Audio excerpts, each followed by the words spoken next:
Guys, meron tayong bagong phone dito na galing sa Vivo, ang Vivo V40 na naka-Snapdragon 7 Gen 3. Meron tong AMOLED display with 120Hz na refresh rate. At ang laki ng battery nito dahil naka 5,500 mAh capacity ng battery siya. Meron ditong IP68 dust and water resistant.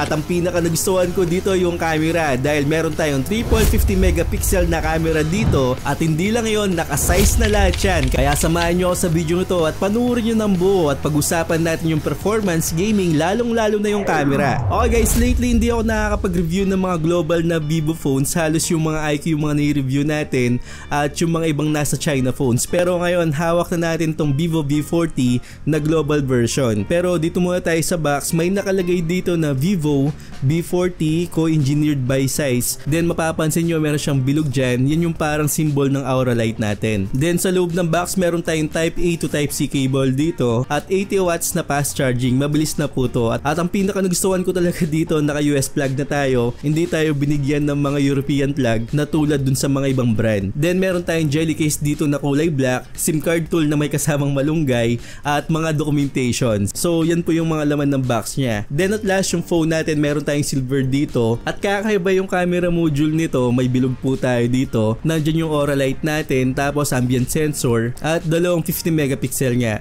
Dun sa baba niya, ito yung main camera natin na. Dun sa taas naman, ito yung wide angle camera niya. Then diba tatlong 50 megapixel to, yung isang 50 megapixel naman natin nasa front facing camera. So lahat po yan 50 megapixel at lahat po yan naka-size na. Ang ginamit na materials naman sa back panel niya is made of glass po. May nakalagay tayo na Vivo dito, tapos malinis po siya. As in talagang premium siyang hawakan. At nagulat ako dahil 5,500 yung battery nito, pero manipis lang po siya. Hindi siya makapal talaga. At sa screen naman, meron tayong 6.78 inches AMOLED display with 120Hz na refresh rate. Tapos yung peak brightness ito, maabot po siya ng 4,500. So hindi lang yon, 2K resolution na po to. Pero may pagpipilian naman tayong 1080p or 2K resolution. Pero payo ko lang kung hindi nyo naman gagamitin talaga yung 2K resolution kasi matako siya sa baterya, ilagay lang natin sa 1080p lang. Meron tayong curved display dito. Ang protection naman nito is Shot Sensation Alpha.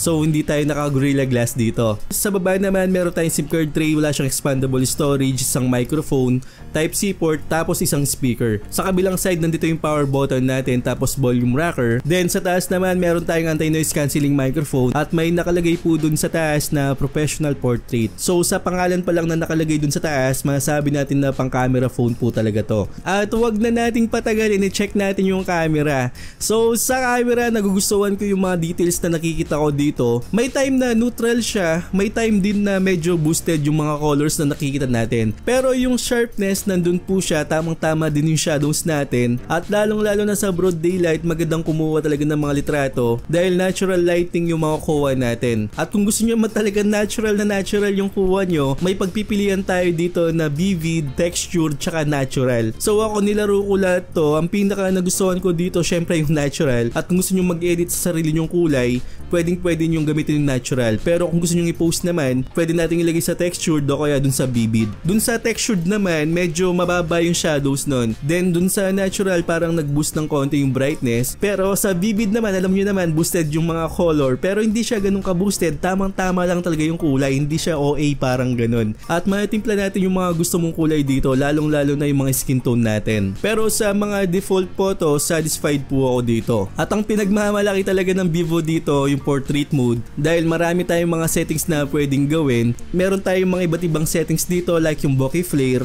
Dito, ito yung mga sample natin at napakarami yung pagpipilian po talaga dito. Meron tayong biotar, sonar, planner, distagon, tsaka cinematic. So ito po yung mga sample no, na pinaka nagustuhan ko dito, maganda yung edge direction niya. As in talagang maganda yung cutout na ginawa dito. Yung cine flare naman, may pagka wide po yung kuha natin. At dito naman yung mga ibang portrait natin, nagugustuhan ko yung color at depende po yan sa scenario. Pero yung kulay tsaka yung sharpness nandun na po. Pati yung edge detection dito, nagugustuhan ko siya. Almost perfect na yung edge detection natin, pero kapag sinumin natin ng konti, may mga cutout na hindi siya nakukuha talaga. Pero kapag tinignan mo, okay na po yung shot natin. Siguro konting optimization pa para dito sa portrait niya. Pero dun sa kulay tsaka dun sa shadow, nagugustuhan ko po yung nakikita ko dito, pati po yung skin tone ng subject natin. As in talagang maganda po. So dahil professional portrait nga po to, may pagpipilian tayo ng iba't ibang mga focal length dito. Meron tayong 24mm, 35mm at 50mm. So yan po yung mga sample natin, pero yung 35mm hindi siya lumalabas dun sa watermark natin, hindi ko alam kung bakit. May time na lumalabas siya, pero yung shot natin dyan is 24, 35 tsaka 50mm. So marami tayong pagpipilian na focal length dito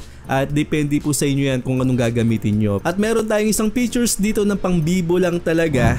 Ito yung aura light. So dito naman depende sa scenario na gusto nyo, mas magagamit natin yung aura light compare dun sa flash. Ito po yung mga sample doon. Ito yung walang flash, tapos with flash naman. Then yung aura light na blue tone hanggang sa warm tone. So depende po sa inyo yan kung anong tone ang gagamitin nyo at kung anong mas bagay na tone sa mga subject nyo. So ma-adjust naman natin yan dito sa settings niya at pwede natin paglaro yan depende sa scenario. So ito naman yung iba't ibang sample dyan, pero mas nagugustuhan ko dito yung blue tone na saktong-sakto lang talaga yung kulay. Pero kung gusto nyo ng warm na warm talaga, pwede naman po. Ang kagandahan ng aura light versus dun sa flash lang, mas malinaw tapos mas detalye yung makukuha natin at lalong-lalo na yung background natin. So mas maganda po talaga na may aura light sa mga phone. Sana lahat ng brand meron ng ganito. Pagdating naman sa video, meron tayong 4K at 30fps, stable po to. Hindi siya magalaw. Kapag naglalakad tayo, pwede siyang pang-vlog talaga. At ang pinaka nagustuhan ko talaga dito, yung kulay,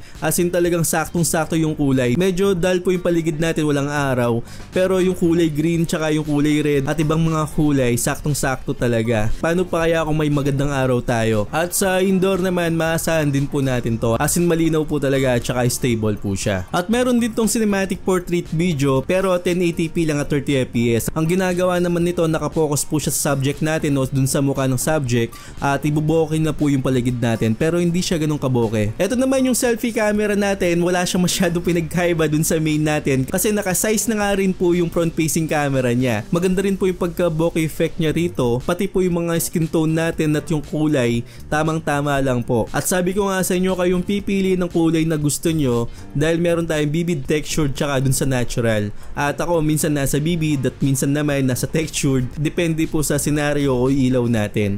Kayo na lang balang maglaro dyan, pero ako satisfied ako sa nakikita ko. Ngayon may time na yung edge detection naman nito dito sa front facing camera, medyo yung cutout hindi niya nakukuha ng maayos, pero sana makuha po dun sa updates natin. At dito naman sa part na to, medyo sumingit po yung mukha natin. Magagawan natin ng paraan yan dahil meron siyang AI erase. So magagamit natin to sa mga ganitong scenario. Kung may nahalo dun sa background natin na hindi karapat dapat talaga, pwede nating alisin dyan. So pumunta lang tayo sa edit, tapos click lang natin yung gusto nating alisin at maalis na po yan.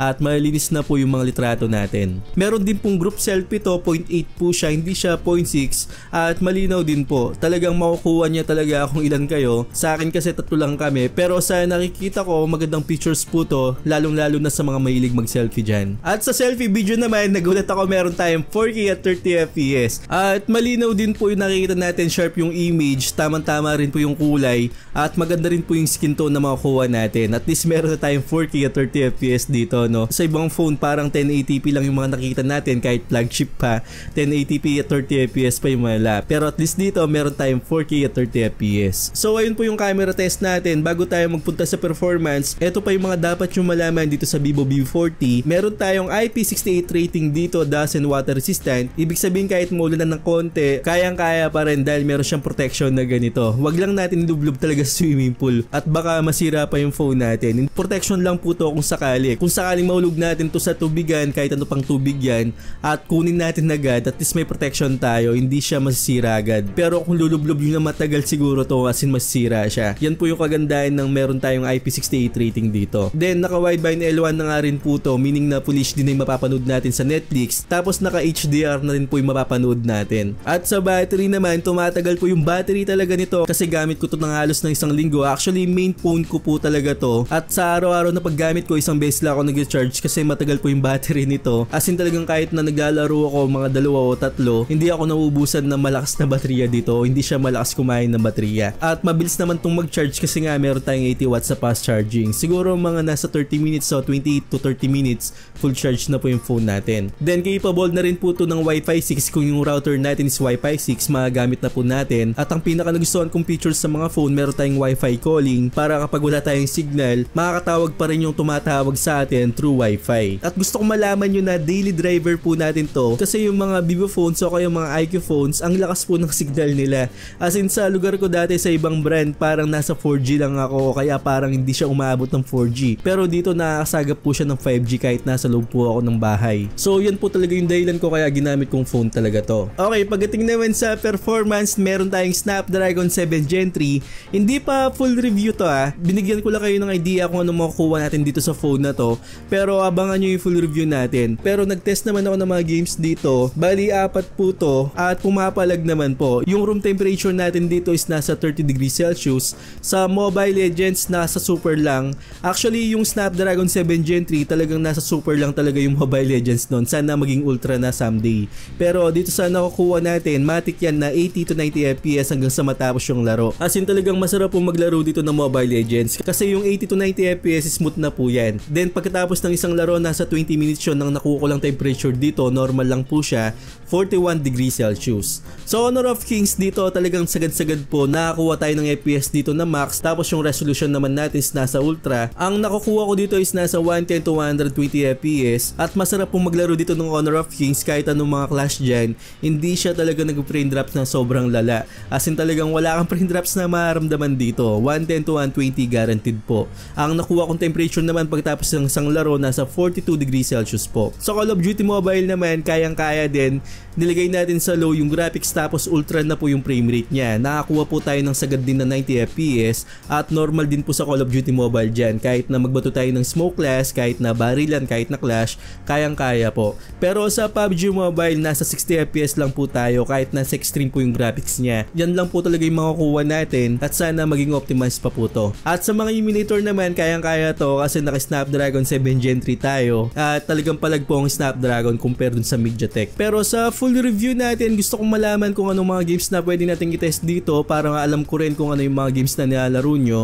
At mag-subscribe kayo sa channel natin tapos comment nyo kung anong mga games at click yung bell icon para kung sakaling lalabas ko na yung Vivo V40 natin na full review, at least ma-notify po kayo. So like, comment, tsaka subscribe lang. Then yung presyo dito sa 12256 nasa 26,999 at sa 12512 naman nasa 29,999. Well, ibang pricing po talaga kapag global version kumpara sa China. Yan po talaga yung makukuha natin na presyo. At pwede na tayong mag-pre-order po dyan, 500 lang down payment. Tapos meron po siyang 2,000 na discount. At meron pa tayong mga TWS na freebie po dyan na worth 2,000 din. So check nyo po yung website nila, ilalagay ko sa comment section. Pati po yung sa Lazada tsaka Shopee. So I hope na nakatulong ako sa inyo. Huwag niyong kalimutan mag-subscribe sa channel ko at hit yung bell icon para sa mga ganitong unboxing reviews, bagong kaalaman at katarantaduhan sa channel na to. So once again, ako po si Paul. Cause I fought and felt the bruise. Now I'm not the one confused. Call the shots and they produce. I ain't lost, I'm finally loose. Pick a new silver excuse. I need the views to boost me to a new abuse of being used. Everybody